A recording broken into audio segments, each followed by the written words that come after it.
Assalamualaikum warahmatullahi wabarakatuh. Salam sejahtera semua.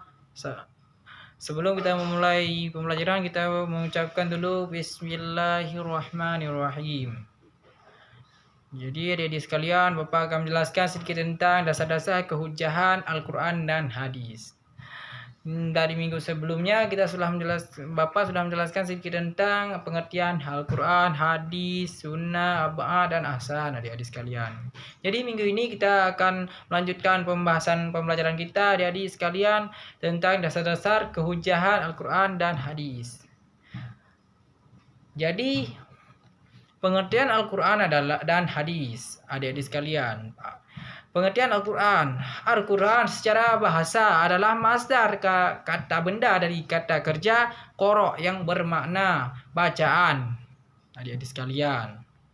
Jadi secara istilah atau secara bahasa kita sendiri adik-adik sekalian, Al-Quran ini adalah kalam Allah yang diturunkan melewati malaikat Jibril kepada Nabi Muhammad. Kalau di kita sudah terpercaya 100% adik-adik sekalian. Yang dinamakan dengan Al-Quran itu adik-adik sekalian. Dan pengertian hadis. Hadis itu adalah seperti hidasa, dan hudus. Secara bahasa adik-adik sekalian. Jadi, hadis itu adalah sesuatu yang baru. Berarti adik-adik sekalian. Lawan dari yang terdahulu.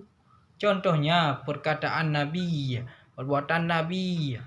Itu kan yang baru. Sebelum masa Nabi kan belum ada adik-adik sekalian. Yang termasuk dalam hadis, yaitu ini ada di perkataan Nabi, perbuatan Nabi, sifat yang termasuk dalam kehidupan, yang termasuk dalam seperti keseharian Nabi ya di sekalian.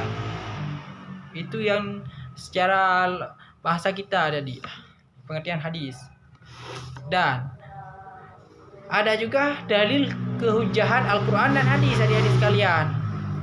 Yang mana keadaan hadis yang wajib dijadikan hujah atau dasar hukum sama dengan Al-Quran dikarenakan adanya dalil-dalil syariah yang menunjukkannya. Hadis adalah sumber hukum Islam atau pedoman hidup kaum muslimin. Seperti contoh pedoman yang telah Nabi Muhammad SAW lakukan. Itu kan sudah kita bilang tadi ya adik sekalian, yang dari pengertian hadis. Hadis ini pedoman hidup kaum muslimin untuk dicontohkan yang bersandar kepada Nabi Muhammad adik sekalian.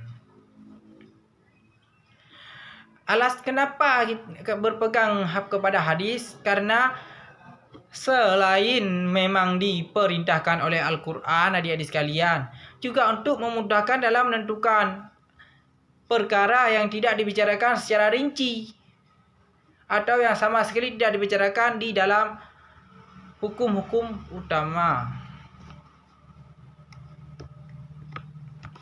Jadi, dalil yang ada di dalam Al-Quran tentang kehujahan Al-Quran dan hadis adik-adik sekalian. Dalam surat An-Nisa ayat 30 yang artinya, taatilah Allah dan Rasul-Nya. Jika kamu berpaling, maka sesungguhnya Allah tidak menyukai orang-orang yang kafir. Berarti adik-adik sekalian masuk dari surat ini adik-adik sekalian, taatilah Allah dan Rasul-Nya. Kalau kita bagi umat muslimin adik-adik sekalian, jika kita berpaling, maka sesungguhnya Allah tidak menyukai orang-orang yang kafir. Jadi maksud orang yang kafir ini orang sesungguhnya jika kita berpaling dari Allah atau Rasul-Nya, kita termasuk dalam kata orang kafir adik sekalian. Dalam surat Ali Imran ayat 32. Dan ada masih banyak ayat-ayat yang lain lagi adik sekalian tentang ini. Jadi judul yang terakhir kita, fungsi pembandingan hadis dengan Al-Quran. Jadi perbedaan hadis dengan Al-Quran ini apa adik sekalian? Jadi sunnah atau hadis ini merupakan sumber hukum kedua dan kedudukannya setingkat lebih rendah daripada Al-Quran. Adik-adik, berarti yang pertama turunnya Al-Quran. Baru dari Al-Quran itu muncullah hadis-hadisnya, adik-adik, penjelasan dari dalam isi-kisi Al-Quran tersebut, adik-adik.